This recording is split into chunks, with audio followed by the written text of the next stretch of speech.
When you're doing your sand table, one of the first things you want to mention is how you'll be traveling. So squad, column, fire team, wedge, traveling versus traveling Overwatch. Also, if you're doing everybody online, do you want to do what type of bounding movements will you be using? So let's go over the advantages to each. That way you know which to choose. So for the traveling version of squad, column, fire team, wedge, this is when contact isn't likely and it gives you more control over your element because people are more closely spaced. There is not as much dispersion, so you're not as spread out. However, this is the fastest option. Using the traveling version of squad, column, fire team, wedge gives you the fastest speed to move through Styx lanes. However, it offers the least amount of security because you're an easy target. Everyone's closely grouped together. As you have poor rear security, it's mostly the benefit here is that it allows you to move at the fastest rate. Now, let's say that you use traveling Overwatch version of squad, column, fire team, wedge. You would use this if contact is possible. And this is because the leading element, the alpha team, is going to be 50 meters ahead. So you're a little bit more spaced out. And this gives you less control, unfortunately, because your alpha team is 50 meters ahead.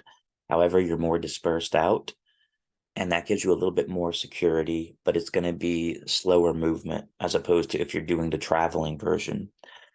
Next, we have bounding Overwatch. This is whenever you're expecting contact. It gives you the most control over the element, and you're the most spread out. However, it is the slowest moving one, but it allows you the most security. So because it's the slowest moving, you would only use bounding Overwatch if you are expecting contact. So pay attention to what the situation is in your Styx lanes when choosing which one you're using.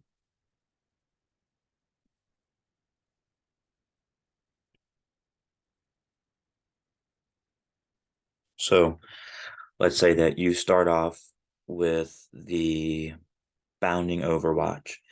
Now remember, if you're doing alternating bounds,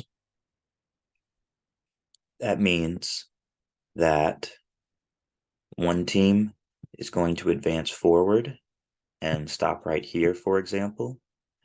And then the next team is going to advance forward and stop right here. These are alternating bounds because each time one of the teams moves forward, they're going to move and stop some distance ahead of where the other team stopped. So they won't be stopping shoulder to shoulder. Okay. Next, let's say that you decide to do successive bounds. So with successive bounds,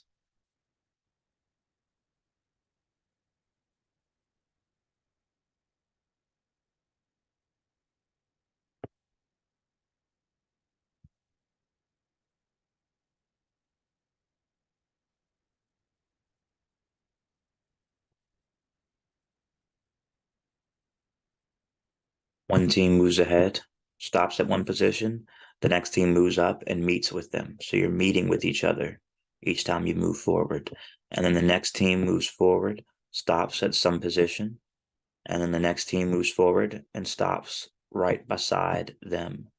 Remember, this is successive bounds. Each time a team moves up ahead, the next team moves up ahead and meets, and they should be in line with each other. So that at each step, it looks like this. One team here in a wedge, one team here in a wedge, and then again, one team here in a wedge, one team here in a wedge. They're always going to be stopping side by side, successive bounds.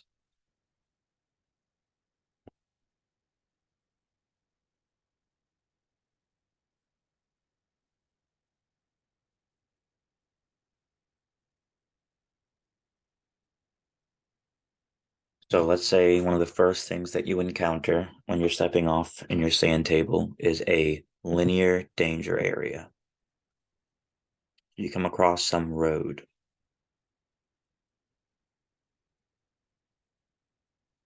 You give the signal for linear danger area, which remember, it's just like buckling your seatbelt. You have your hand go to one shoulder and then you bring it down across your body in a diagonal fashion and end it at your waist on the opposite side of whichever shoulder you started on. So let's say that your people are traveling and bounding Overwatch, and you have your two teams here.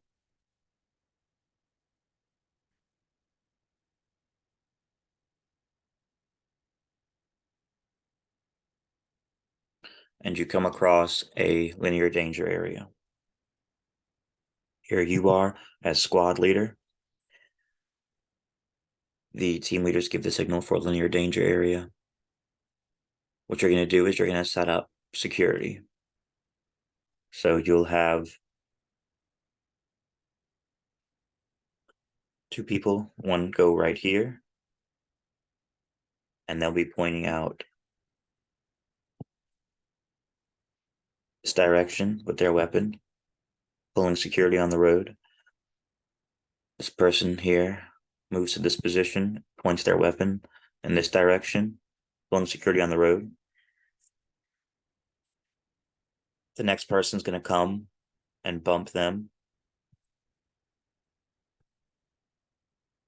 which will then allow the first person that was pulling security to move across the road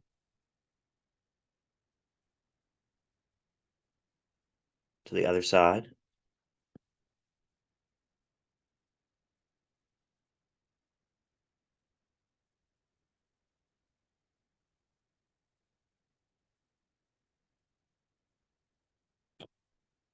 So that now what it looks like is you have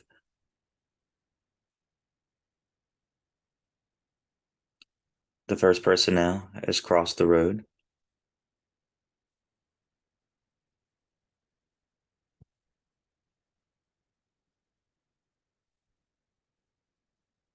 While these next two people are pulling security over here.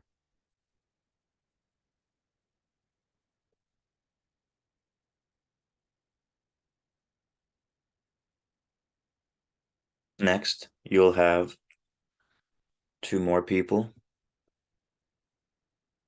go and bump them.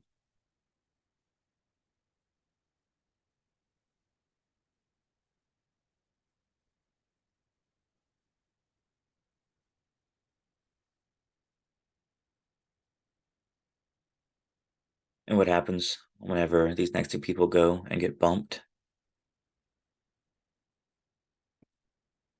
is that the same thing happens. The people they bump move across the street while these two people are pulling security. So that now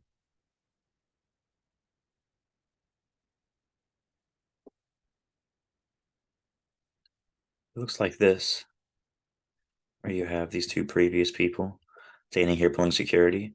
And now you've got one person here, you've got one person here, one person here, one person here. Then, same pattern as before.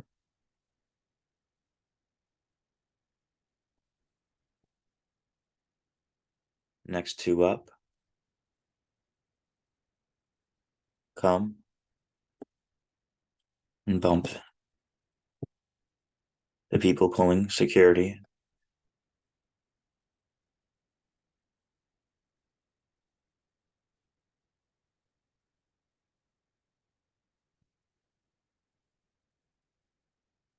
Next step, you'll see once they've bumped them across,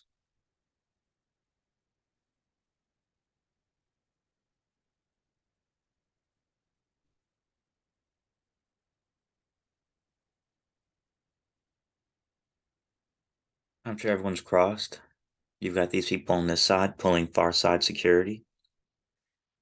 The next two people, along with squad leader, can move across the street, the linear danger area.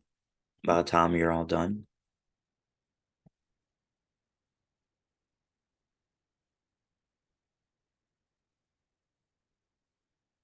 everyone will have moved across the linear danger area to the other side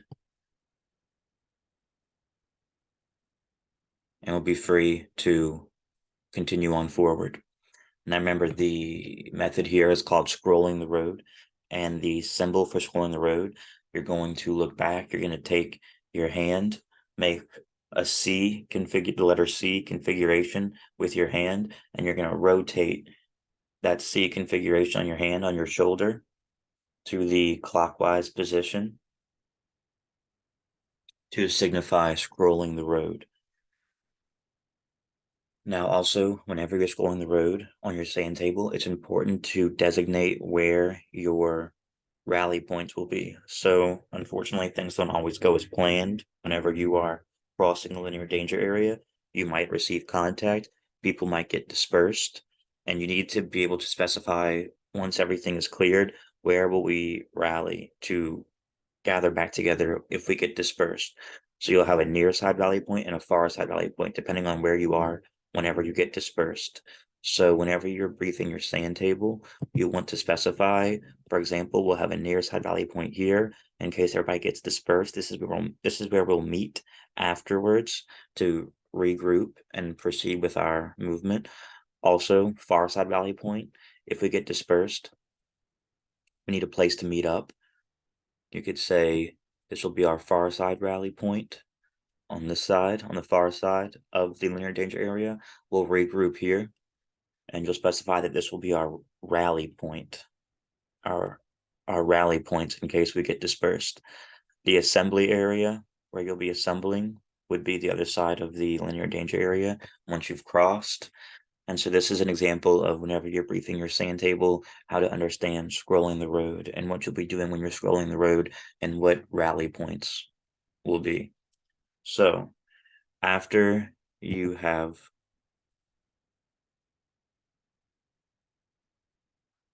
gone through mentioning which type of maneuvers you'll be using, what happens if you get to a linear danger area, next you'll be mentioning what happens after that. So let's say that you're getting closer to the objective. One thing you'll have to do is set up an ORP, objective rally point. Remember, an objective rally point, ideally, there should be some major terrain feature between the objective rally point and your objective, or it should be at least 100 meters away from the enemy. Remember that the purpose of an objective rally point is two things: last minute reconnaissance and last minute planning to see if anything's changed. So you're going to mention that you're going to set up your objective rally point with 360 security. You could say Alpha Team pulling security from 3 to 9 by way of 12, which means that they're pulling security from the front. And then you could say Bravo Team pulling security from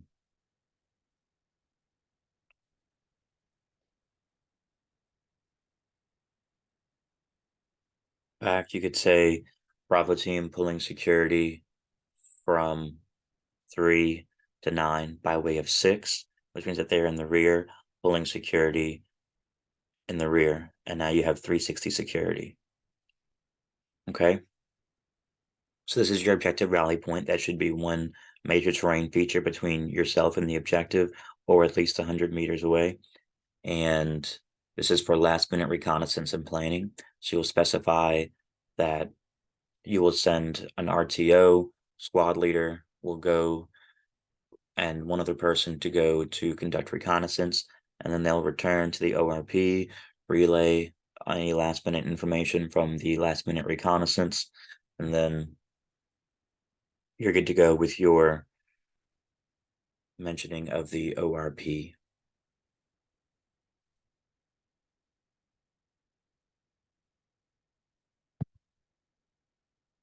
Next, what's going to happen whenever you receive contact? So we talked about Battle Drill 1 earlier, where you'll immediately return well-aimed fire and everyone's going to drop. So once everyone originally drops and is running fire, because you'll be in a wedge formation, is that when everyone drops, they'll be looking something like this. You're going to order everyone to get online.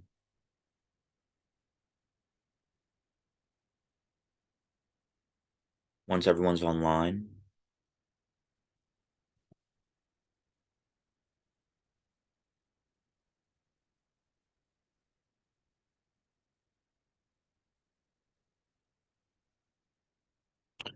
it'll look like this, where everyone's shoulder to shoulder, returning fire. Then you've also got your Bravo team over here. And this is where you'll order Bravo team to go either California or New York. California on the left, New York on the right. So let's say that you tell them to go New York. And now this is your assault team.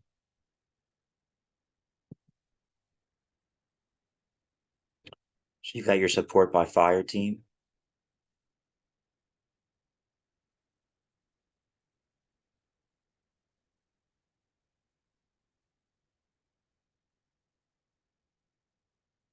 Right here, supporting with fire. You've got your assault element lined up in the New York position. And this is why during your op-ord briefing, it's important to mention call signs. You want to make it very clear so that everyone understands what the signal is for shift fire, lift fire, and ceasefire. So once the assault element is in place and they're ready to assault forward, you'll give the command to shift fire, and this support by fire will shift their fire to the opposite direction of where your assault team is.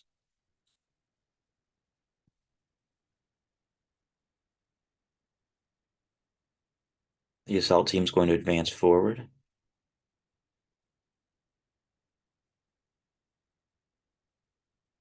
And then you'll give the command lift fire, cease fire. That way they can continue to advance all the way through. Once they have advanced through, they call out for LOA, which is limit of advance. You immediately set up 360 security. You'll have everyone establishing 360 security around the area. Squad leader will call for LACE reports, where the team leaders will be checking on their people, seeing how they are with ammunition, water, how they're doing. During 360 security, you'll also have designated people doing enemy prisoner of war, EPW. Remember that EPW always comes before aid and litter. So once EPW is finished, then you'll have aid and litter being conducted. Remember that before you continue with the assaults of the objective, you'll probably be given fires. If you're given fires, you do need to use them. So in the next video, we're going to go over a review of how to do call for fire.